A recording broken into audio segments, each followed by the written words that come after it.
We're back at the TFI Friday desk. It is TFI Friday in the morning. It's TFI Monday, Tuesday, Wednesday, Thursday, Friday. Tell me about your experience of coming on TFI. Your show in particular was one of the shows that let bands come on and be themselves. Was it a tipping point for you, TFI Friday? Yeah, I think whenever you do something that's as cool as your show is and was, if you're the cool guy and you have cool people on your show, they are cool by association. It's no secret that you're going to kick off with Stevie Wonder. Well, I said that. No one's going to say, no, Stevie Wonder sucks. I mean, if they do, I mean, you know. Good luck to them with the rest of their life. The time I met David Bowie was at an event, and I'm just kind of standing there. David Bowie looks over at me, I look over at him, he goes, hey. And I was like, hey. So during the evening, he'd come by my table and tap me on the shoulder, hey, cigarette time. And that was like the coolest thing ever to happen to me, right? I'm sitting there talking to somebody, David Bowie taps me on the shoulder, goes, come on, let's have a cigarette. Yeah. I mean, you look like the coolest guy ever. Big guest time. Here we go, Tills. Our next guest is the newest kid on our block. He's a music legend and broadcasting icon who's beginning a brand new weekend show here on Virgin Radio tomorrow, and we can't wait. So let's say Guten Morgen to the marvelous Huey Morgan!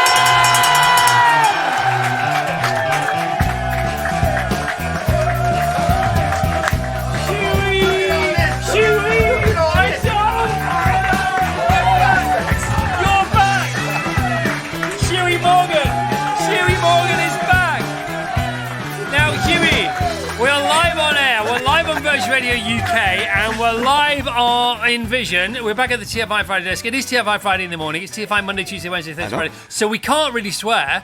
No, we can't swear. Okay. But I have to say, how the frick did this happen? Well, you know, it was a great kind of story. I think it started when I came in here for the book. Yes. And we started talking The about... Fun Loving Criminal. Yeah, yeah. What a book. And you're still on the book tour. I'm still on the book tour, I'm still on message. Yeah, I'm still popping it out there. Yeah, people really seem to like the book. And thank you very much for having me You're very on. welcome. It's a great book. So you came on the show, and then what happened next? Well, I came on the show, and you said, hey, look, man, if you ever run into a bit of bother, we'd love to have you over here.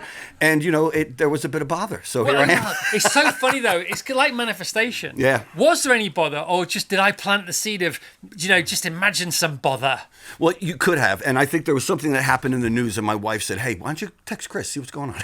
Okay, so let's tell it like it is. Yeah. So Trump threatens to sue the BBC, and you think, I think it's time to go. I mean, it was a series of events happening over there. Well, there was a lot of stuff going on behind the scenes as well. By the way, you know, God loves the BBC, and good luck to everybody. Oh, yeah. You know, I had a wonderful time there, and without you know, them allowing you and giving you the chance and the platform to do what you did there, you wouldn't be here doing it. Absolutely. So what did you do there, and what are you going to bring here? Well, what I do is I try to play music that I really like. During the week, I sit around and I have a huge record collection. I try to get music that really gets me going, it turns me on, makes me think about different things, feel different things, and then I put it all together.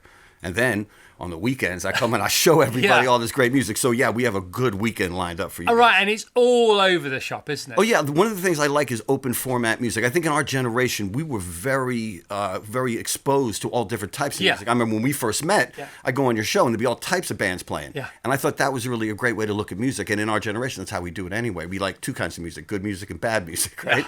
So I try to play the good stuff. Okay, so you just said a phrase there. You know, I've got all my records at home. I want to know what does Huey Morgan's record collection look like? Well, where is it? Does it go all over the place? Well, the record collection now is digitized. All right. Years ago, I got an opportunity to digitize all my records and all my stuff. And they did it for free, where they'd keep copy of it, and they give you the copy of the digitized copy and give you your albums back. So I did that, and then during Hurricane Sandy, I had all my stuff in storage, and I lost my entire record collection. No way. So I don't have any physical records anymore. None that I've picked up over the last couple of years. So you say you lost them? What do you mean? They were destroyed in a flood, man. Yeah, wow. The floods. Hurricane Sandy. My storage locker was beneath. It was in the basement, so when the water came in, it killed it. But I had a record collection that melted once. Oof. Yeah, because I left them in a room, and it was a heat wave, and literally. Man. I had two 12-inch singles of Two Tribes, and they literally. I went to pick them up, and the vinyl poured out. They were still sizzling hot. We need to start a support group for this. Yeah, we do. There are people out there. They're like, I think we are doing, and I think it starts at 10 o'clock tomorrow morning because Huey's back on Virgin Radio. I think we're more excited about your new show than you are, and I know that you're really excited about it. I'm extremely excited. This can't be a better show to kick off. Expectations are high, but that's okay because that's where you live, isn't it? I live high, yes. You do, though. Well, I think one of the important things to remember about music, right, it does stuff to you that you can't explain. Words can't Words can't really describe how music treats you, and that's what I try to do every weekend. So we're going to have a lot of that going on. I'm getting chills. I was excited anyway. This is so cool. And we talked about David Bowie yesterday, day before. David Bowie came on TFI. He did this 25-minute interview, which was incredible. I think I said 2 or 3 things. He just had a blast. It was so cool. Obviously, you have your David Bowie stories. I do. We're both so fortunate to have met him. Do you want to share one of those with us? Okay, the time I met David Bowie was at an event that I had a date who was an actress. It was a film festival in New York City, and he came with his wife, Iman, and my girlfriend at the time was friends with his wife. So they started talking, and I'm just kind of standing there. David Bowie looks over at me, I look over at him, he goes, "Hey." And I was like, "Hey." So he says, "You smoke?" I go, "Yeah." So we went outside and we had cigarettes and we just started talking. And one of the funny things, I kept calling him David Bowie, right? Because I didn't want to call him Mr. Bowie because I wasn't the waiter. But also I didn't want to call him David because I'm not Mick Jagger, right? I'd be like, "Hey David." It's like, what do you call him? I called him David Bowie. And I think he understood where I was coming from with it. So during the evening, he'd come by my table and tap me on the shoulder and go, "Hey, cigarette time." And that was like the coolest thing ever to happen to me, right? I'm sitting there talking to somebody, David Bowie taps me on the shoulder and goes, "Come on, let's have a cigarette." Yeah. I mean, you look like the coolest guy ever, right? Yeah. So after a while, I knew that he'd come by and someone tapped me on the shoulder. I was like, "I bet you it's David Bowie." Yeah. And it was David Bowie. Yeah. You were a cigarette buddy? Yeah. Wow, because you gave me a cigarette once. Yeah, I did. That didn't go well. No, it was a jazz cigarette.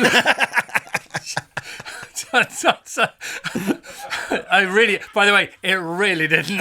And I could handle things in those days until he turned up. That was we had some good times. Yeah, we did. Tell me about your experience of coming on TFI for the first time. What was it like? We were so glad to have you. And honestly, I'm not just saying this, right? I didn't realise that we broke bands, and I really didn't realise that. I had no idea. I just thought we were all having a great time all the time, and it was all good in the hood anyway. But it was important, wasn't it? Absolutely. Your show in particular was one of the shows that let bands come on and be themselves. They didn't have to come on and kind of fit into whatever the set was or fit into what the narrative of the show was. It was like you bring them on, you're yourself, and that encouraged other people to do the same. And I remember the first time I came on, I think it was... we did the Fun Lovin' Criminal, and we had a choir of women that halfway through the song threw their robes off and they had bathing suits on underneath or something like that. You guys are always coming up with good ideas. That wasn't. Tell me that was your idea. That wasn't my idea. No, okay. It wasn't mine. I'm going to blame Will. I'm going to take the I just thought that was the best thing ever. Like, well, we got a gospel choir. They're like, yeah, kind of. Kind of a gospel choir. TFI sort of flavour gospel choir. And so was it immediate? Was it a tipping point for you, TFI Friday? Yeah, I think whenever you do something that's as cool as your show is and was, that particular show, people always... They attach the coolness to the band. Right. Like, if you're the cool guy and you have cool people on your show, they are cool by association. It's because that's why they often refer to the entertainment industry as heat, don't they? It's magazine heat. Yeah, because exactly. it is heat. And if something's hot, I talk about Ant and Dec with regards to this all the time. Yeah, you broke them. Yeah, but no, I don't. Yeah, in a different way. I mean, So it's funny. It's funny because I think the last TFI I did the next day I actually went on their show. Oh yeah, a lot, and we were. I think we were up all night, and I was. I think we did their show. That was my. I think my last ever TFI went straight into Saturday. What was it called? Saturday.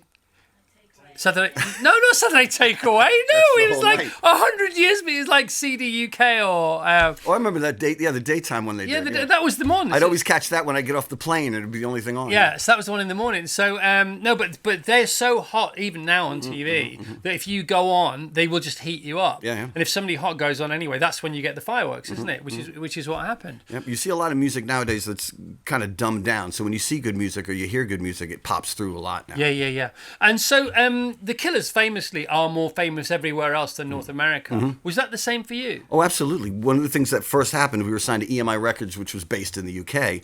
The American label didn't really know what to do with us, but the UK label, a lot of people over here were like, yeah, we like that kind of music. And we initially started playing over here, and you were like the first or the second show we did. Well, thank heaven. Right now, I have here. Oh, you have the set Huey list. Morgan. Huh? I love the fact you call it a set list. It's so cool. Well, we call it a running order. All right, You call it a set list? Should I switch it up now? No, absolutely not. No, I can't wait for my set list on Monday morning when I come in. It's no secret that you're going to kick off with Stevie Wonder. Well, I said that because it's a great way to kick off, because no one's going to say, no, Stevie Wonder sucks. I mean, if they do, Yeah, good luck to them with the rest of their life on whichever planet they choose to leave to. But it does go all over the place, doesn't it? You got Ace, you got How Long. Wow. Yeah. And so I got the Damn Jam. That's a good one right there. You got the Damn. You got Otis Redding in the middle of it, Marvin Gaye, and you can see you got sweeps here where you actually sort of segue from one genre into another, then you go deep into that genre, and then you sort of come out of that, and we won't notice, will we? We'll just be sort of levitating in the wonder of it all. And my metaphoric podiatry with the music is Sister Sledge, Sister Sledge and Semisonic in the same set. Yeah. Because they're called sets, these things. Just so you know. Lenny Kravitz is in there. Yeah. You also know Lenny. I know of Lenny. And anybody in New York knows of Lenny. Tell us about that. Lenny has what does that mean? Well, Lenny has a reputation in New York for being, I don't know, what's a nice way to put it? A man who knows who he is. You know what I mean? So he's very full of himself, which is cool. And we did it. You just blew the putting it gently. Well, I mean, that's a nice way to put it, frankly. Yeah. Okay, fair enough. That's still nice. So we're doing Glastonbury 1999. We're having a barbecue. Hang on, hold for applause. We're doing Glastonbury 1999. Thank you. I'm going to put a pin in that. We're going to go back to that. So I'd never been to Glastonbury before, so I didn't know what was going on. So we have a Hang on a minute. What do you mean you didn't know what was going on? I didn't know what was going on. I heard there were hippies, and I heard it was big. That's all I heard. So we get in the night before, we wake up, and we're like, oh, we're hungry. We start barbecuing out in front of the bus, and Michael Eavis comes up. Another guy I call Michael Eavis. I use both names. Yeah, which is fair enough. Out of respect, right? Yeah. So he comes up on his little golf cart, and he says, hey, guys, would you mind changing up the running order today? We're like, we don't mind, Michael Eavis. We'll go on now if you want. Do you want a sausage sandwich? He's like, he's English. He said running order. He didn't say set. Yeah, he said running order. Yeah. So we were like, hey, man, we'll go on whenever. He's like, okay, cool. So he drives off, comes back about 20 minutes later. He goes, we're just going to keep it the way it is. And the way it was Skunk and Nancy was headlining the Pyramid stage. We were right below her, and then Lenny Kravitz was before us. So Michael Eavis said Lenny Kravitz was a little upset that he thinks he's a bigger artist than you guys, and he wanted to go on after you. Okay. And we were like, yeah, that's cool. He could do that if he wants. Like, no, I just told him it is what it is. We're like, all right, cool. So we did our set, but before our set was Lenny's set, and it was pouring with rain. Oh, no. And he's swinging his dreads around. Oh, you're going to go my way, flashing people out. And right when he ends, the rain stops, and the clouds part, and the sun comes out, and then we start.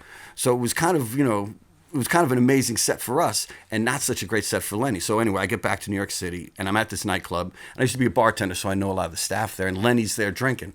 And he's with a couple of friends, so I asked the waitress to come over. I said, do me a favor. It's Lenny over there. She goes, yeah. I go, get an ice bucket, fill it with ice, and take one Heineken beer and put it in there with a bunch of flutes. Bring it over, and tell Lenny, thanks for opening up for me at Glastonbury. How did that work out for you? Well, his head flew up. The dreads go flying around. Nothing. Yeah. He didn't do nothing. Oh, my gosh. See, are we going to get these stories as well? Is the time? Yeah, what's the idea, right?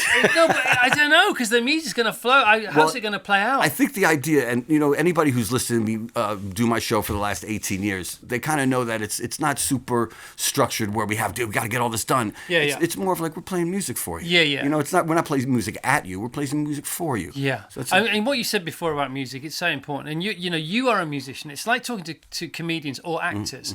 Actors, only other actors know what it's like to be an actor. Only other comedians know what it's like to be a comedian. And only other musicians know what it's like to be a musician. I've been very fortunate because I've sit at this desk for years and years, and I meet all of you. Yeah. But afterwards, you all tend to, birds of a feather flock together. I mean, that does happen, doesn't it? Yeah, us crazy people hang out, right? We have a bit of that, but still, when musos are talking to each other, they're having a different conversation. Yeah. What is it like to have a musical brain? It's like when it's a blessing and a curse. Right. If I listen to music, one of the reasons I listen to so much jazz music is because I have no idea what going on. I'm a rock musician, I'm a pentatonic guy, so I hear that stuff, and I believe I listen to that kind of music how regular people listen to music. Normies with no reference point, not trying to figure it out, not trying to figure the key or the mode or anything like that. And that's kind of what I think music should do, is just wash over you and let you feel things that you haven't felt before. Have that song explain those feelings to you sometimes. Yeah. I mean, I feel super safe when I look up at the stars at night on a clear night, and I feel super safe when I'm listening to music as well. I just feel like everything's okay. Even if it's not okay, I feel like it is okay. Well, that's what music can do for you, man. Yeah. Music is what feelings sound like. Yeah, well, exactly. And it can also make the impossible very possible. The impossible very possible. We thought it was impossible to get you on Virgin Radio, but it's happened. Very possible. Before you go, and you're live tomorrow, aren't you? Okay. Tomorrow. Yeah. Should have been an actor. You have acted. You're going to play some Mark Ronson, right? Who, Huey, used to babysit. No. I didn't babysit. Yes, you did. I went to his 11th birthday party, and I had to look after him. That's all. Okay, you child-minded him. Well, he taught me how to play the right way. When he was 11? He knew how to play Whole Lot of... His stepdad was Mark Ron... It was Mick Jones from Foreigner. Yeah. So that dude could play guitar, and that's how I knew Mark, through his parents. So he was that good at the age of 11? He was that good, yeah. He could play the hell out of a guitar. And you still keep in touch? Yeah.